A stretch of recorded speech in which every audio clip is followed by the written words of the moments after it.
Hey, hope you're doing good. It's Julian out here today on San Sime Island. And I thought what better time to be on this island than to celebrate my 1,000 subscriber milestone. So for this 1,000 subscriber milestone, I'm going to talk a little bit about the most common questions that I get asked about Thailand, and what better place to do it than this amazing, amazing view on San Sime Island. So the first thing I want to say is thank you so much for helping me hit 1,000 subscribers. It really means a lot. I feel like I've been really on like tunnel vision mode for the last 3 months, and I've been really excited to see my channel grow every single month. And thank you so much for everyone, all the other YouTubers out here who have supported me. Teacher Thomas Thailand, Foreigner Joe, Johnny, there's something happening. Thank you so much for doing collabs and also letting me have you in my videos too. I really appreciate it. So in this video, I'm going to talk about some of the basic questions like cost of living, dating in Thailand, and also I'm going to give a little advice on any YouTuber or vlogger who wants to hit the first 1,000 subscriber milestone, because I know I'm not like having 100,000 subscribers or anything like that, but I definitely think I can share some of my advice in order to go from 0 to 1,000 subscribers. So the first question I'm going to answer is, how much money do I need to move to Thailand? So I'm going to break this into two parts. So if you're coming from America and you're used to having a 3,000 a month lifestyle. So let's say you have a 1-bedroom condo in America and you also have like a car and you like to eat out a few days a week. If you wanted to come in Thailand, this is my personal opinion, but I think you would have to have a minimum of $1,000 coming in every single month to live a similar lifestyle to your $3,000 lifestyle in America. This is just my personal opinion, but I think a $3,000 lifestyle in America is very similar to a $1,000 a month lifestyle in Thailand. You are going to have to be okay with renting a little bit of a smaller place if you are planning to live in Bangkok, because Bangkok, the rents they're not expensive. You could rent a place for $200 a month, but they're very small. So that's something that you got to be aware of, is my place in America compared to my place in Thailand, it's completely different. A lot of people in Thailand, they live in studios, they live in 1-bedroom condos. It's just a lot different, and you should be aware of that if you are planning to move from America to Thailand. Is be aware of the cost is pretty similar if you have $3,000 a month income in America. I would say it's very similar if you are living on $1,000 a month in Thailand. That's just my personal opinion. Make sure to do your research beforehand, but that's just my opinion.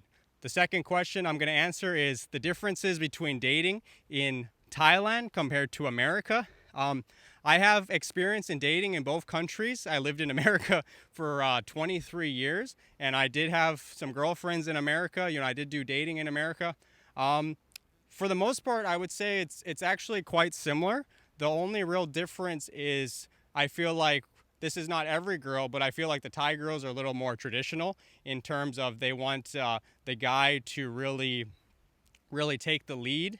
They want the guy to make the plans for the dates. They want the guy to, kind of plan the day and kind of move things forward. While I feel like sometimes in America it's a little more 50-50, but every girl's not the same. And also I feel like the Thai girls are a little more traditional, where they're okay with cooking, cleaning, stuff like that. While for the American girls, there are traditional girls too in America, but I feel like the girls in America now are more focused on work. And that there's nothing wrong with that, if that's what you want to do. I'm just saying the differences that I've been seeing out here in Thailand versus America is I feel like girls in America are more focused on work, and girls in Thailand are more focused on kind of like more home stuff. Not that there isn't any girls out here in Thailand that are focused solely on work. I have a lot of friends who are like that are focused solely on work, but I'm just saying the average is definitely in Thailand compared to America.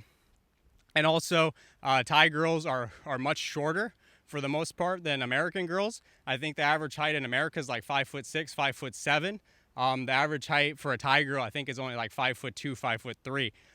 Unless you're in the industry that I'm in, which is I don't know if you know this or not, but I am kind of in the fashion industry too, and I've seen some Thai girls that are like 6'1", 6'2". So, and they're real 100% Thai girls too. So there are some really, really tall Thai girls out here too, but those are mainly the girls that are in the modeling industry or the fashion industry. You'll see some outliers that are like very, very tall.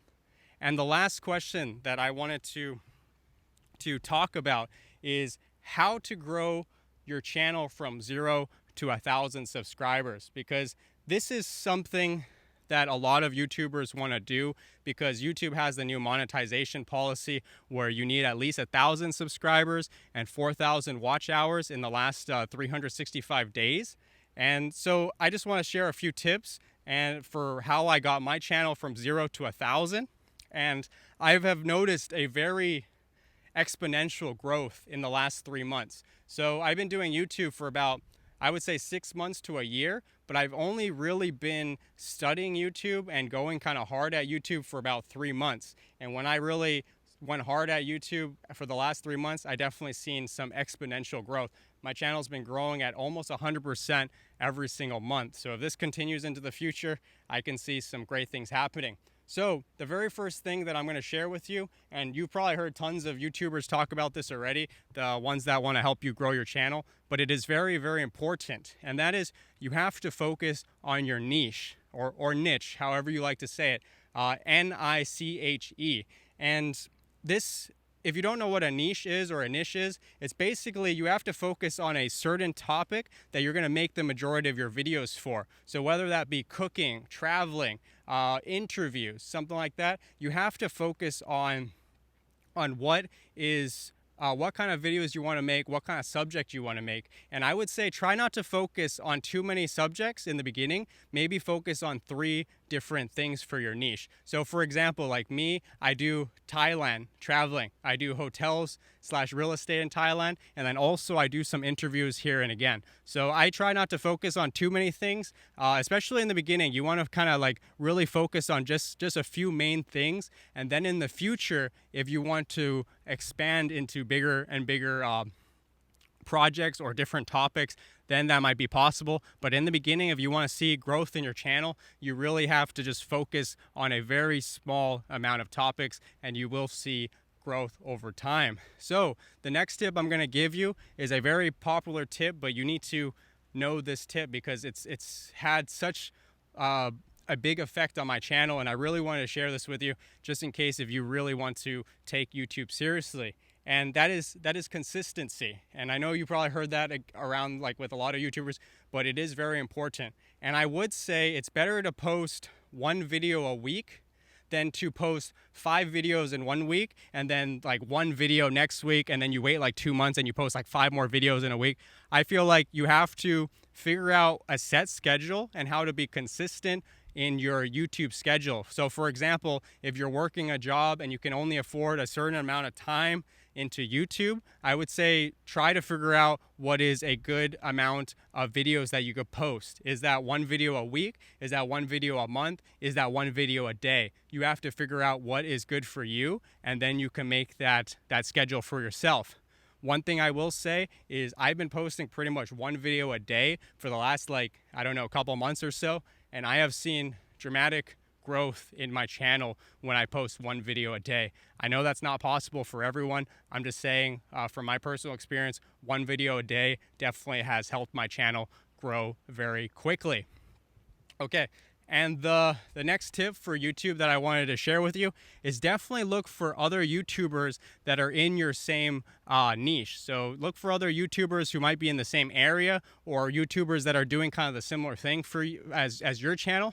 So for example, my channel is mainly travel Thailand. I mainly go to hotels and condos and all that good stuff in Thailand. So I want to find other YouTubers who are doing something similar. So for example, I did a collaboration with Teacher Thomas Thailand. I did a collaboration with Johnny There's Something Happening, and I'm looking to collaborate with some other YouTubers out here too. And I have noticed that collaborating with other YouTubers, it definitely helps your channel grow, especially if you help each other grow, it's even better. So what I've noticed that works really well is that you post 1 video that you do together, and you support them, the other creator, you shout them out in the video, and then they also do a video with you and they do the same thing. They shout you out, they interview you, or do a collaboration video with you. So I've noticed this does really, really well, and I have noticed dramatic growth in my channel when I started doing this. I remember when I did the collaboration with Teacher Thomas Thailand, literally my channel, I only had like maybe 200 subscribers at that time. And when I went to do that collaboration with Teacher Thomas Thailand, literally within 24 hours, I gained 100 subscribers, which at that time, that was like a 50% increase in what I had. So that was really nice. Thank you so much, Teacher Thomas Thailand, for doing that interview with me, because that was one of the first interviews that I did with a larger channel. And the next thing that, I don't know if this works or not, but I have seen other YouTubers mention this, is that you should subscribe to other channels that are similar to yours, and you should subscribe to them and hit the notification bell. And whenever they post a new video, try to comment on their channel. And this is good too, because you're helping that creator out, especially if they're a friend of yours or something like that. And it's also good too, because subscribers of them might see your comment below and check out your channel. So like I said, I don't know if this is 100% true or not. You got to do your own research. You got to do your own experimenting on that. But I did do a little bit of that in the beginning, but I mainly do it too to, you know, just help that creator out. But also if it brings in some subscribers to my channel too, that's great too. And I have noticed that when I was doing that, I did see a slow increase in subscribers too. It's not going to be like a huge amount. You might see just a few here and there, but it is kind of nice. Sometimes people will say like, oh, I saw you, I saw your comment on this channel and it made me check you out. And then they become a new subscriber to your channel. And the last tip that I wanted to share with you is probably one of the most important out of all of them.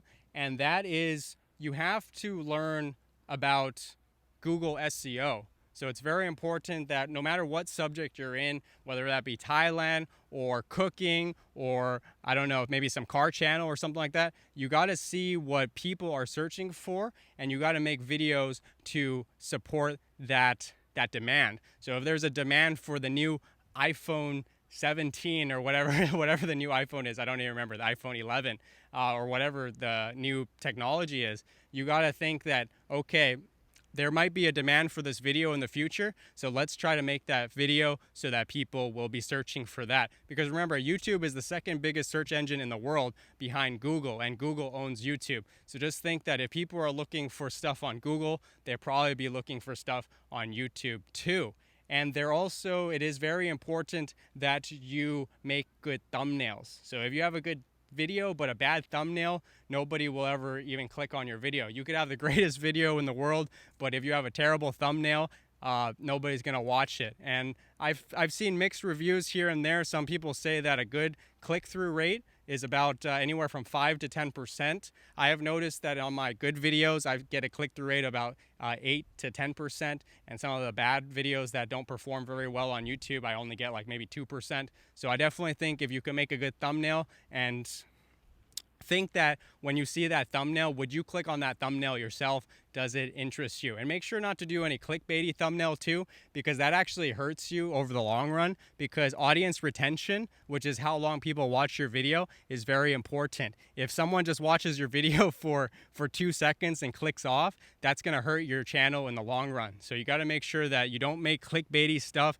because it will hurt your channel in the long run. You want to make sure that whatever your thumbnail is, whatever your title is, that's what the viewer's going to get in the video. And yeah, that's pretty much everything. Like I said, I hope this stuff helped you out. If you liked it, make sure to like the video, subscribe to the channel, and I'll see you in the next video. Bye-bye.